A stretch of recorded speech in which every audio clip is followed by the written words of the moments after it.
Paul Bristow is the Conservative candidate for the mayoral election in Cambridgeshire and Peterborough. Welcome to the conversation. So back with Paul today, Paul Bristow, Conservative mayoral candidate for the Combined Authority election that's happening on the 1st of May this year. Last time, Paul, we spoke about GCP, that's the Greater Cambridgeshire Partnership, your plans for that. So if you want to hear about that, listen to the last episode. Mayoral tax and adult education. And yes, this time I thought we would touch on a few different things. The first one being the difference between mayors and mayors, a good one. And then the other thing I thought we should go into was actually the relationship and the practicalities that are present between between Cambridge and between Peterborough. Sure. Because they're in the same county, but you know there are tensions. And the third thing I want to cover is the environment. So let's start with the difference between mayors and mayors. Yeah, let's do it. Well, look, it's great to be doing this in person, Harriet. Oh yeah, and we're in person. We're normally doing this, and I'm balancing my phone on tops of logs in my front room, and we're doing it while I'm in Peterborough and you're down here in South Cambridgeshire. So it's good to be doing it face to face. Now we've got things balanced on logs in my house instead. Brilliant. Difference between mayors and mayors. Oh, I'll tell you what, one of my friends used to be mayor of Peterborough, and if he told this joke once, he told it 1,000 times. He says, you know, by day, you know, I'm the mayor, and by evening, I'm the nightmare. And he tells that joke so many times, you know, by the end of it, people are smiling politely and laughing, and they can see me frowning and think I've fallen out with him or something. It's just, no, I can hear that joke 25 times. I can't hear it anymore. But obviously, mayors go back long in our history. I mean, they're normally they're a civic function. I think they may even be something to do with royalty in the past and some sort of representative of the monarch in some way. But if I've got that wrong, forgive me. But it's very much a ceremonial position, really important, and it's an honour. And the mayor of Peterborough, for example, or the mayor of Whittlesea, where my dad was a councillor for many years, or mayor of any sort of conurbation, is usually given to a really long-standing councillor, someone who's often the most long-standing councillor, someone who's done it for a long time, and they're really thought of as a trusted person to do that job, and it's a representative of the city beyond party politics, and it's a real honour. And they wear chains and robes, they've got regalia. They do, and they fundraise, and they raise money for charities, and they represent the city or the town or the urban connotation, wherever it is, at big civic occasions, and it's really important. And they often chair the full council meetings as well.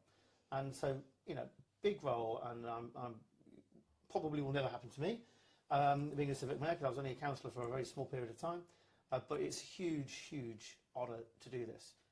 But then, a few years ago, there was a change, perhaps about, well, the biggest change came with the Mayor of London, of course, and that was long-standing. That's been since about 2000. And we had these metro-style mayors, and they were much like an American mayor, a mayor of an American city or an urban connotation in America. And these people have huge powers over running the city, often through transport, often through infrastructure, maybe housing. And the Mayor of London is the biggest and most long-standing example. But it's not the only one, of course. We've got the Mayor of Greater Manchester, Andy Burnham, often thought as King of the North.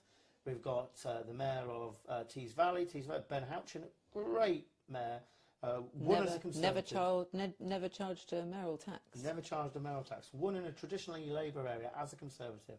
Really popular because he's doing what a mayor should do. And that is a handful of big projects, infrastructure projects, and making life better for the people who live there as a result. And we have one here in Cambridge and Peterborough, which is, to be honest, our experience has been very different than Greater Manchester, the West Midlands. Especially in the last 4 years. Especially in the last four years, Tees Valley, because it's not had the same prominence, the same ability to change things in the way they have with these other areas. And during my time, I wander around, we're Gambling Day right now, but I can wander around any village, any town, any city within Cambridgeshire. Very few people will know that we even have a mayor, let alone who the mayor is. And just to clarify, that the Metro Mayor is not a ceremonial position. No. That's incredibly functional. There's a big budget and big responsibilities and big ambition. Yes. And the office is called the Combined Authority. That's right. The ceremonial mayor, it doesn't have any association with a Combined Authority or any such office. No, that's right. The mayor is directly elected as well. The Metro Mayor. The Metro Mayor is directly elected by every elector in Cambridgeshire. So whether you live in Wisbech or whether you live in Sawston, one end of the county to the other, you have a vote for who the Metro Mayor of Cambridgeshire and Peterborough is. And so it's a big job, a very different position to a ceremonial mayor. But look, you know, we can turn it around in Cambridgeshire and Peterborough. We can make the mayor matter. That was one of the phrases that I've said. And really get our county moving with the infrastructure and the transport issues that I want to resolve. But we can make it relevant for everyday life here in Cambridgeshire and Peterborough, if I'm elected. Yes, if you're elected, vote for Paul. So, and everyday life, actually, let's just not gloss over that. Everyday life is affected by major infrastructure, like, for example, the things that you're going to be implementing, light rail to get Cambridgeshire moving, reservoirs in the fens, Yes. and the fast fibre connectivity. This is all very tangible, daily impact stuff. And a few things, my critics, I understand it. You know, scrutiny is good, and I will face criticism, scrutiny, hopefully a few compliments along the way as well if I become mayor, and it's really important, and I never shy away from it. But something a few of my critics have said is that Paul often talks about things that are beyond his competence. I'll talk about Mill Road Bridge, for example, which is a county council decision on whether to open that or keep it closed. I understand that not everything is in the competence of the mayor. But I also understand is that I'm elected by everybody.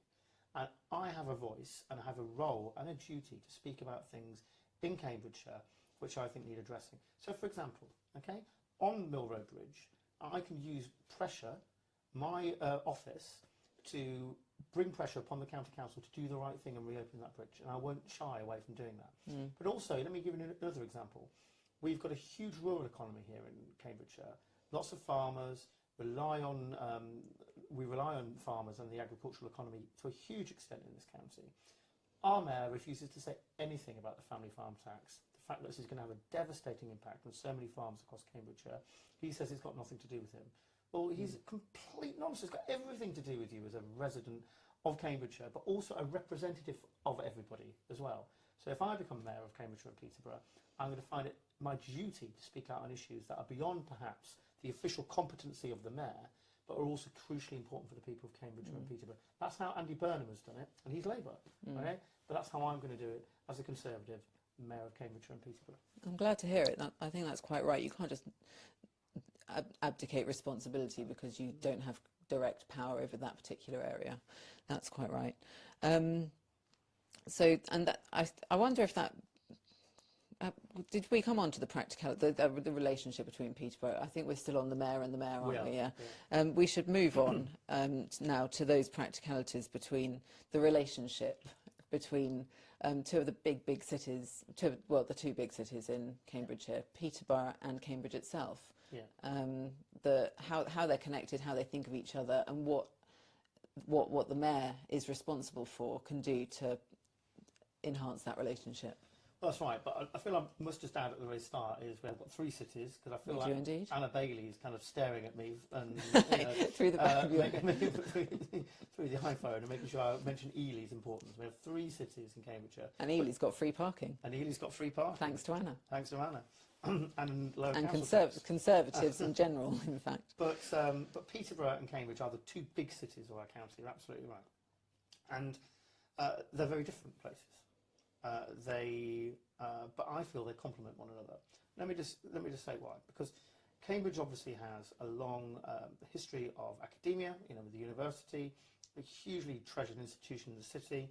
Also has got lots of going for it in terms of science parks, life sciences, usually at the edge of technology, and it's a wealthy part of the country. It's a success. If I'm mayor, I'm going to ensure it remains a success, and that's why we're going to put some of the transport solutions in that we need, such as light rail.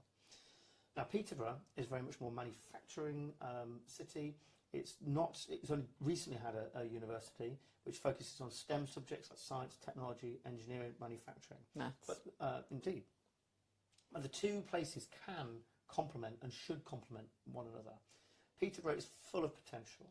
The fact that so many people with PE postcodes who are from Peterborough or around go to the university in Peterborough is a huge success. That's been one success of the mayoralty, actually, was our university. And James Palmer should be very proud of himself, actually. That was a Conservative mayor. Conservative while mayor. James, the Conservative mayor, James Palmer, was mayor. He was.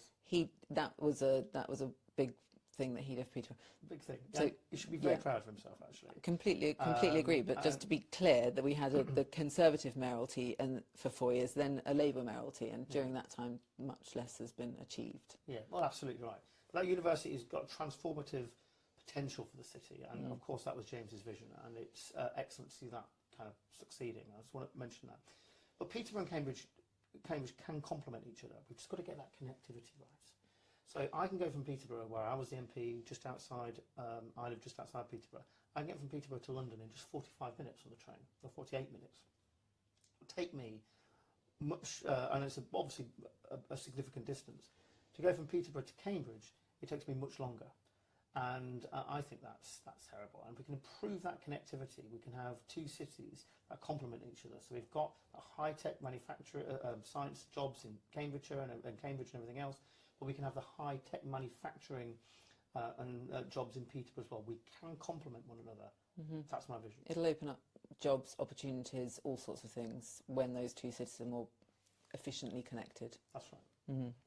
And it will actually probably, I'd imagine, have an impact on the environment, because if we have got a range of alternative public transport solutions that are accessible and reliable, it'll entice people to get out of their cars without actually being discriminated against for driving. No. I was driving to your place today, Gamlingate, and as I was coming through some of the roads and some of the fields. It's beautiful. Very nice. South Cambridge is We're very absolutely lucky. stunning, and it's absolutely beautiful.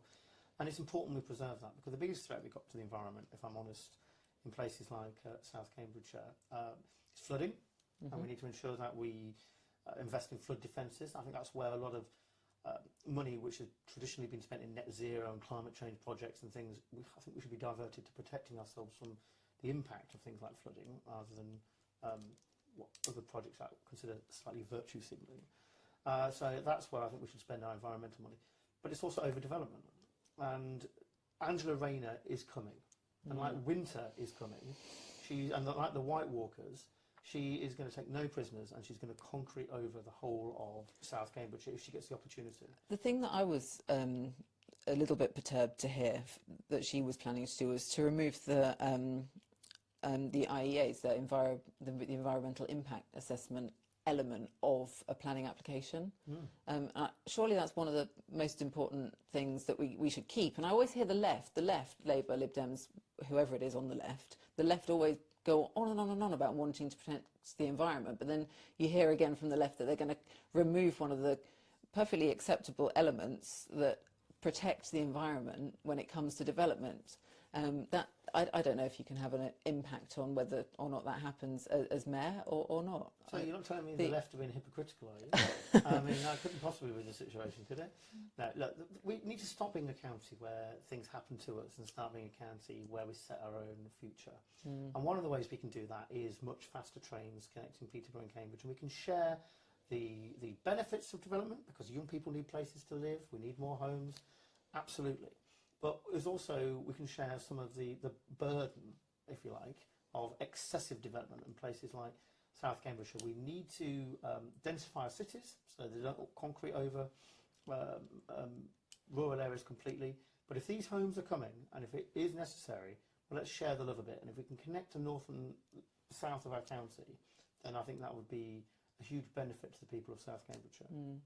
And I think the vision that you've got is one that we've been crying out for a while, actually, that the different elements that support each other, because when you talk about doing the reservoir in the fens, that will actually help solve part of the flooding problem, because because partly that reservoir, the network of reservoirs contributes to the flood defences and redirecting the floodwater to somewhere where it's actually useful, plus the light rail, it'll clean up the environment, and as you say, the housing can come in those designated areas that already have the density. And that sounds like a really nicely joined up strategy that prepares us well for the future. Let's be honest. So if you live in Cambridge, or you're Cambridge, sometimes some of the communities around Cambridge in either Essex or Hertfordshire or Suffolk, will look towards Cambridge as a city close by to them. Okay, people don't stop just as when they reach the border of Cambridgeshire. But similar in Peterborough, people will look to, people of Market Deeping and Stamford and Rutland and all those areas which are on Northamptonshire as well, will look towards Peterborough because the two cities are on the edge of the county. So we understand that, okay, and I understand that those communities benefit from being close to the cities. But there are things we can do to make sure that our county is much more an entity. That people in Wisbech feel connected to Cambridge and Cambridgeshire in a way that we are one county. Things like heritage, things like the environment. We need to tell a story about Cambridgeshire. And I think heritage is really important. That's something I really want to focus on if I become mayor. I think we'll have a brilliant story to tell if you can do all the things that we're outlining in the strategy. That'll be perfect. That'll be the best story ever. Yeah, well, I'm looking forward to it. I think we'll call it a day for today and cover a few more things in the next episode. Great, thanks Harriet. Paul. Cheers. You can visit www.paulbristow.org.uk to get in touch, to stay in touch, and to help Paul to get Cambridgeshire moving.